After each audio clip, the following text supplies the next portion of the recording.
wish I knew how lonely America can be. It's winter. And when it's winter, you can't wear your summer clothes. Would you dare in Kenya? Kenya, you can't even chew gum in college.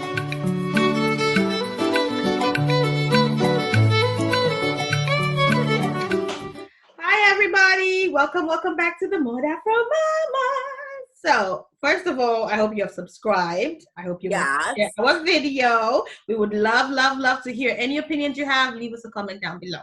So today we're going to be talking about things we really wish we knew before coming to America.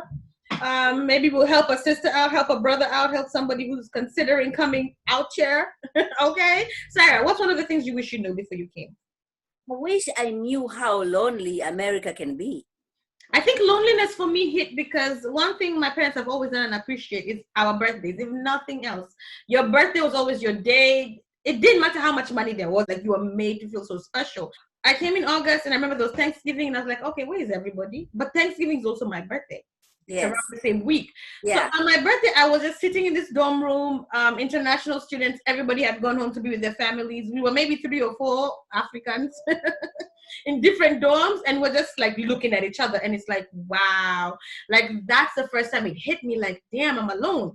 Because in the beginning, getting on the plane coming out here, I was like, listen, no more the rules from the house, okay? I ain't gotta argue with nobody. I ain't gotta do nothing. I'm going to America. When Christmas came, now that hit me double hard. That now being in my dorm room for an extended 2-3 weeks with no one else on campus. Well, that's the first time I cried and wanted to go back home. It's difficult. And you can get issues up here. Yeah, and winter blues because you can't go anywhere. It's dark earlier, and I was up in Pennsylvania. So when it snowed, it snowed. Yeah, I'm gonna walk down. No, you were just in your room looking out. Sis, it gets dark at 3. And then now it's even better because we have social media, right? You can WhatsApp, which is free as long as you have a phone. You can go on. My time, there was nothing like that. You had to find a calling card and call. And then if you're broke, sis, you're broke. And sometimes those calling cards, that's a connection in a Shibikatika. It's just, it was a lot, and it's just a lonely, sad time. And does that affect you into trying to get into a relationship? Definitely, I would say the one thing that gets affected is a relationship because, okay, you're away from people you know and love, right? What's the first thing that happens? You meet somebody, right? Whether now you're kind of, I feel your perception is not as good as it would be because you're lonely. So you meet this guy, maybe he's kind of cute, he's interesting, okay, he's into this and that. You're not giving him the same runaround you would everybody else because you need someone to talk to. You need a companion. I mean, even better if it's another immigrant who understands, like, the struggle of being here alone and being far from family. And so a lot of times you end up picking up these toxic relationships because you don't give them the same vetting that you would a regular guy. You're just like, you like this, I like this, so let's hang out. Yeah. And at that particular time, you're needy. How about the cost of living? I mean, it's ridiculous. It really is crazy because you look at the money you have. And when I first came, I used to calculate it in Kenyan shillings, right? So you're like, I have how much? And then you think about it again, you're like, no. By the time you get, so the first thing about cost of living, and I remember having this conversation with my mom because I called home and I'm like, oh, I need money because the seasons change and you have to change clothes. And I remember her first telling me, kwani unafikiri tumetoka kwenye kuna pesa mingi hivyo. But the thing I was talking about is it's winter. And when it's winter, you can't wear your summer clothes. Like, you just can't. Like, there's clothes you have to wear in the winter, clothes you have to wear in the summer.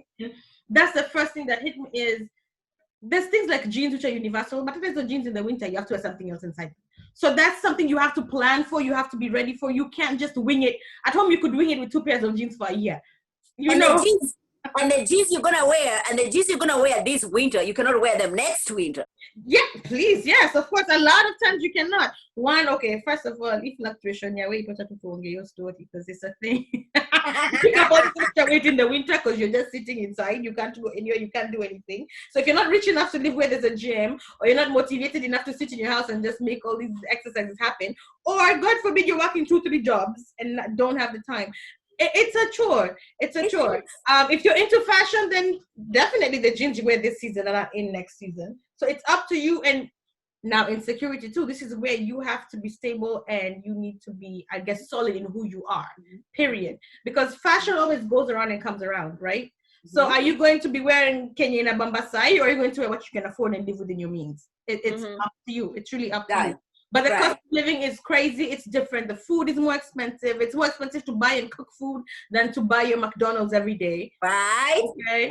And where you go to, whatever state you go to, if you go to New York City, you cannot compare that to somebody who is going to Idaho. Sis, you can't buy a slice of pizza on the New York streets if you're not working. Like that's how crazy it is, right? But then again, New York City, New Jersey, this is where you have jobs, right? If I go to Atlanta, I can buy a huge mansion for $150,000. My kids could be running down, right? But then in Atlanta, I'm not going to be finding a job paying me the amount of money. That because when you come to New York City, you have so many Kenyans. I would go to all those parties for Kenyans, just because you want to feel like, gosh, I'm home. You know what I mean? For me, it was as simple as Pennsylvania. I lived in Pennsylvania for a while, and you walk into a Pennsylvania bar, and sis, first you remember real quick just how black you are, okay? You remember just how different you look no matter how cute you look. And you definitely remember how far away you are from home, because nobody looks like you, nobody understands you, nobody gets your sense of humor. Did you encounter people who are thinking, because the last time they saw about Africa, they watched National Geographic shows on TV, right? Yeah. And so they're asking you all these questions. In fact, when they hear you speak English, oh my gosh, you have very good English. Mm-hmm. And the thing that happens for me actually is I get I call it my double minority. A lot of people assume I'm Jamaican. So even here at work, a lot of people, they start talking to me because they assume I'm Jamaican. And then you have two types of people. There's the people who are like, oh, you're Jamaican. Oh, well, those Africans. And I'm just like, you mean these Africans? And then there's the people who discriminate because they think I'm Jamaican. And there's people who are nicer to me because they think I'm Jamaican as opposed to African. And I'm double offended in both situations. Then I throw my patois, and then I finish with my African, and then I explain to you that I'm still more educated than you will ever be, being my Jamaican African self. Okay, so keep it moving. There you go. How about now that you're a mom, all right? And you're thinking about, my kid needs to go to school. Mm-hmm. And so then there's some zip codes. Just because they have a bigger house, I just can't afford to be there. That's one of the biggest sacrifices, and it's one of those that once I knew I was on my way to getting a child, or I could possibly have a child, it's one of the decisions I made, is a sacrifice for my zip code. I have a smaller apartment, but where I live, my child can go to the public school and get a better education system, okay? Or I could have a bigger apartment in Newark, more space. I could probably have a little yard and all that for pretty much the same amount I pay here. But for the school system, my child is faced with so much more danger. There's going to be shootings on the street in the middle of the day, okay? There's going to be less attention paid to him by the teachers just because they're overstretched. Okay, not that there's not good teachers, not that there's not good students going to these schools. The schools are just overstretched. The budget doesn't cover a lot of things. Whereas here, he can go for trips, he can go for educational things. He's probably going to have laptops in his class and all these things. Over there, it's going to be up to me to now give him the quality of education at home. Okay, over there, I'm not going to let my son walk home from school. I don't know who's robbing what and driving down the street. Like, it's so unfair, and it's so sad because a lot of people who don't have the choice, they cannot make that choice. They have to stick to what they can afford. Okay? I mean, Newark has a lot of African families. Newark is orange, a lot of big African families, right? And a lot of very intelligent people. One of the things that I, as a parent, as a mom, that I have taught my kids is speak out your mind, right? When you are going to school back in Kenya, you cannot tell your teacher anything. You can't tell them they're wrong, even if they can. That carries on even your workplace. It's your boss. Oh, my boss. Oh, my boss. Yeah. Which is really unfair because kids here are taught to stand up for themselves, right? You see your coworkers, they can ask for a raise, they're not scared. They can say no, they're not scared. But we're always so hidden and so, so timid. And I'm not saying speak back or talk back to your superiors, but I understand you have rights, and it's okay to stand for your rights. That's something I wish somebody taught me from the onset of coming to this country, that you have rights. Okay, if a professor marks your paper and you do not feel that he gave you the correct mark, you have the right to go back and say, I do not think this was fair, and have it remarked. Would you dare in Kenya? Kenya, you can't even chew gum in college. Okay, I was in KU, you could not chew gum in class. Nikama a big deal kwa naumiza professor. One more last thing is about the credit cards. Yeah. Money, and you come here, somebody gives you a credit card of so much, like a 2,000 credit card, and you're for you just don't understand that, Yeah. your credit history and all those things, and nobody is there to guide you. I was just talking to my husband about that because, my husband has an older son who's about, oh Lord, he's about to be 10.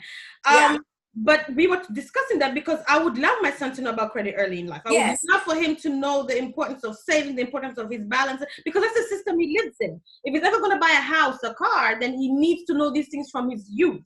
I don't want him to go to college and they offer you those silly credit cards and then you go and swipe them. No, I would like my son by the time he's 18 to have built his credit, to understand how to use his money. If he has a little job, he needs to know how to save. He needs to know how to put this. He needs to pay his gas if he has a car.